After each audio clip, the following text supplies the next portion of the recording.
Okay, so the next day I phoned Ann, my wife, in Clearwater, and she said, okay, I've cleared it with COB, Miscavige. You don't have to go back there. Just come down here, and we can sort this thing out. And I said, well, you know, she says, it's okay, you don't have to go back there. I said, okay. And I didn't know what I was doing. I mean, I just thought, what the hell? I mean, you know, she was right. There was one thing that stuck with me. What about her? And the reason I hadn't tried to recruit her to go with me is because she's a second-generation Scientologist. Her mother was on staff at Paris Org for the longest time, longer than I was ever on staff, even probably. I didn't think it would be ethical for me to be recruiting her to go with me. Because the other thing is it sort of instilled in you, and I think people just natively do that because they're natively conscientious. You always try to put it on yourself too. You know, I always got even though I've got righteous indignation, and I've got this firm decision that I'm going to stand for this insanity, right? At the same time, you always got this niggling thing in the back of your mind. Maybe he's right. Maybe I am the suppressive. You know what I'm saying? And they all think that, and I know that because I've compared notes with a number of people who are similarly situated. You know, it takes, you know, okay. So she set up to have the plane fare, the ticket set for me at LAX. So the next day I drove down to LAX, flew to Clearwater. Ann met me, and it was sort of tacitly understood that she's going to be my, what we call terminal, the person that's handling you, right? So therefore, we weren't really going to have our marriage going on, but she was the only one I trusted and the only one I would talk to, so it would be very businesslike. Because it would work out okay since she cared about me and I cared about her anyway, so. Okay. I know that probably sounds really bizarre, but that's what it was. And so they put me in an apartment at the Hacienda right above hers. The Hacienda is Scientology? The Hacienda, Scientology birthing out here in the Hacienda Gardens in Clearwater.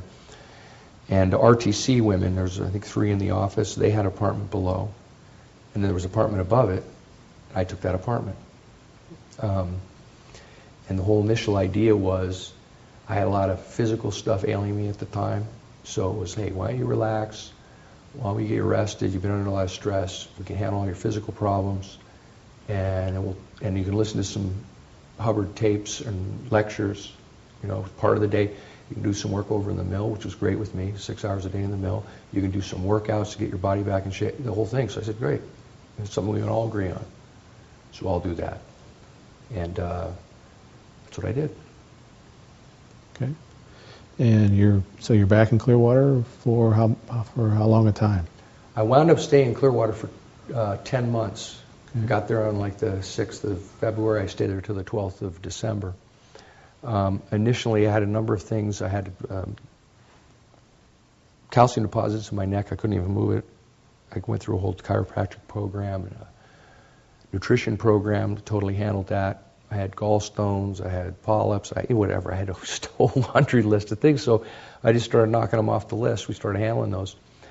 And I started working out. I started working in the mill, which was further workout as far as I was concerned. What's the mill? Is that the mill? The carpentry mill in Clearwater. Okay. Which services? Down a little bit south of the Fort Harrison and over a few blocks. Okay. And it builds all the furniture for the various renovations projects for the church.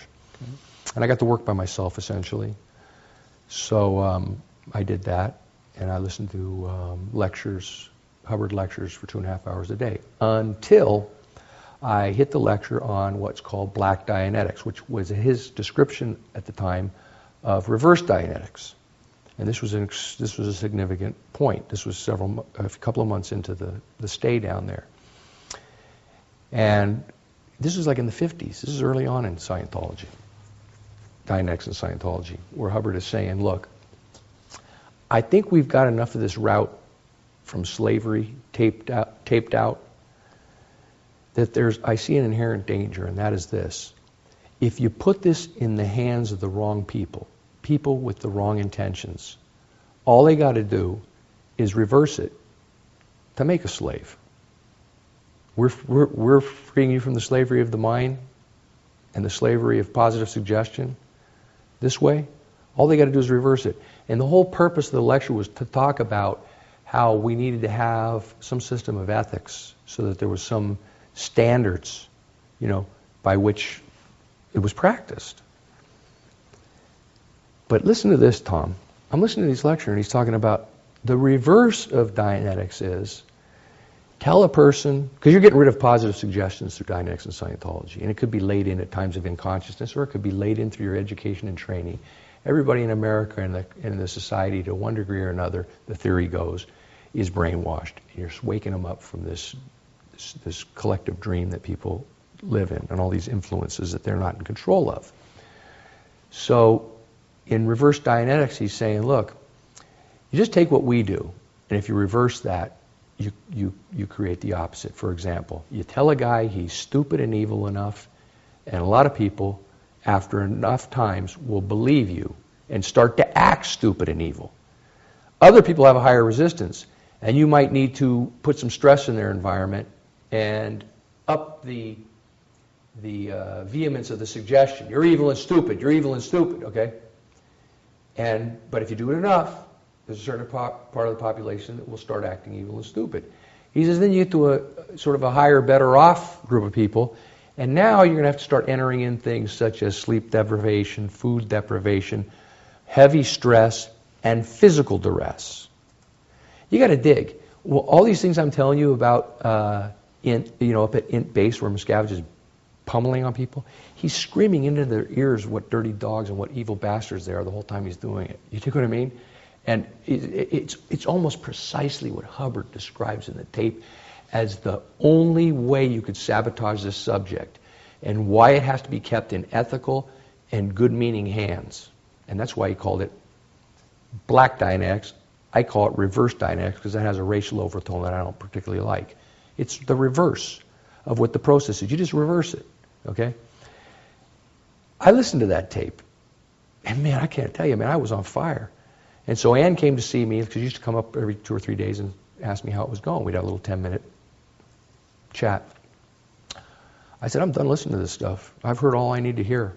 I said, this tape describes precisely what Miscavige is engaged in. It is reverse Dianetics. Okay. At that point, I'm thermonuclear. I mean, I'm like radioactive. Nobody can talk to me because they know. And that's the way it goes. So she comes back the next day and says, well, COB is going to see you, when he comes here for March 13th event. That's Miscavige. Yeah. Chairman of the board. Yeah. Okay. Yeah. And so, it was like understood at that point, this guy's too radioactive for me to handle. You're going to have to deal directly with the boss. You know what I'm saying?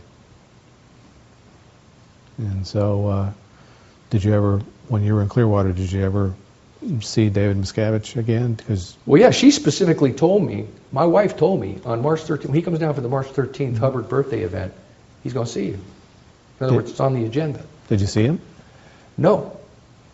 But I also saw him going off to watch the Phillies play against the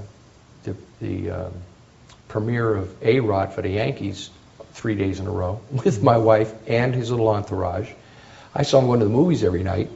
And when all was said and done and he finished his week stint down here, I said to Ann, I said, what happened to Dave?